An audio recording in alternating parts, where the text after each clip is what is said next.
Well, basically, there's a continuum of registers all the way from formal, frozen or formal registers, frozen being something like the Lord's Prayer, formal would be something like a presentation where the person's standing on stage, all the way down to something that's really intimate or very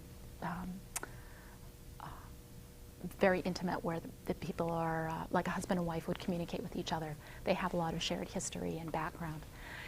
It affects me hugely, hugely. I've found over the years that I'm not really comfortable going from English to ASL on a platform or in a formal presentation. I'm much better when it's more consultative, when it's more back and forth, when it's more like a one-on-one or small group where people can ask questions and be involved. I'm much better at that than I am at something that's more formal.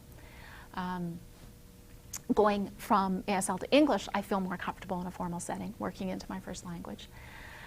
If it's something that's very intimate, I just even in my in my family, my niece and her husband are both deaf, and sometimes I eavesdrop in their conversations, and I think I have no idea what they're talking about. But it's all, it's almost as though it's code, just like any two people in an intimate relationship. They can finish each other's sentences, and they don't need to provide a lot of the information. So a couple of situations where an intimate register may be problematic is in like family therapy, where the husband and wife are both deaf and the therapist is hearing and doesn't understand sign language, and they may be kibitzing back and forth.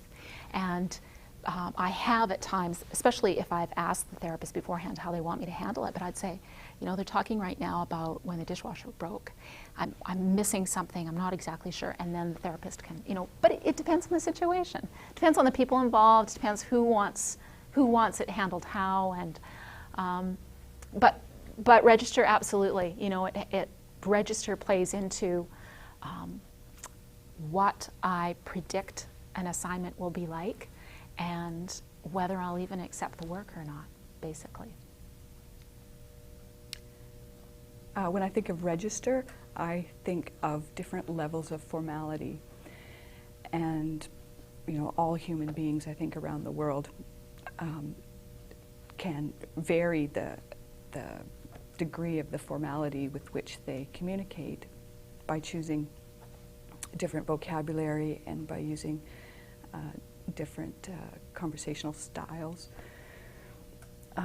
So I think of the common definition or breakdown into 5 registers, from intimate to informal to consultative, then formal, and then supposedly most formal of all is frozen. But I think frozen register is a little bit of an anomaly because it appears in informal contexts or any level of formality.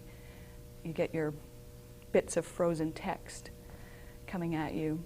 So I don't know that it's a register all unto itself, but